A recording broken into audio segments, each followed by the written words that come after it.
ইরানের সঙ্গে চলমান যুদ্ধের মধ্যে যুক্তরাষ্ট্রের প্রতিরক্ষা শিল্পকে দ্রুত অস্ত্র উৎপাদন ও সরবরাহ বাড়ানোর নির্দেশ দিয়েছে ট্রাম্প প্রশাসন। এ তথ্য জানিয়েছে কাতার ভিত্তিক সংবাদ মাধ্যম আল জাজিরা। প্রতিবেদনে বলা হয়েছে, মার্কিন প্রতিরক্ষা দপ্তরের একটি স্মারকে অস্ত্র উৎপাদন বাড়ানোর পাশাপাশি বর্তমানে তীব্র সংকটে থাকা বিভিন্ন ধরনের গোলাবারুদ দ্রুত সরবরাহের নির্দেশ দেওয়া হয়েছে।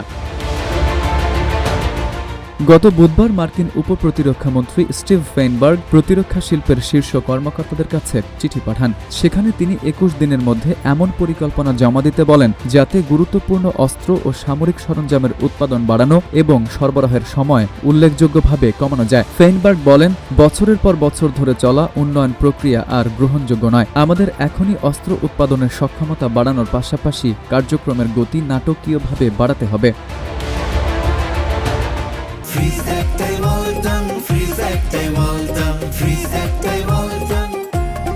এর আগে বিভিন্ন প্রতিবেদনে বলা হয়েছে, যুক্তরাষ্ট্রের অস্ত্র ও গোলাবারুদের মজুত কমে আসছে। বিশেষ করে ক্ষেপণাস্ত্র প্রতিরোধে ব্যবহৃত প্যাট্রিয়ট ইন্টারসেপ্টরের ঘাটতি নিয়ে উদ্বেগ তৈরি হয়েছে। তবে এই খবর উড়িয়ে দিয়ে মার্কিন প্রেসিডেন্ট ডোনাল্ড ট্রাম্প এর আগে দাবি করেছিলেন, যুক্তরাষ্ট্রের সেনাবাহিনীর কাছে বিপুল পরিমাণ গোলাবারুদ রয়েছে। তিনি বলেন, প্রয়োজন অনুযায়ী বিপুল পরিমাণ অস্ত্র ও গোলাবারুদ তৈরি করে যুক্তরাষ্ট্রে পাঠানো হচ্ছে।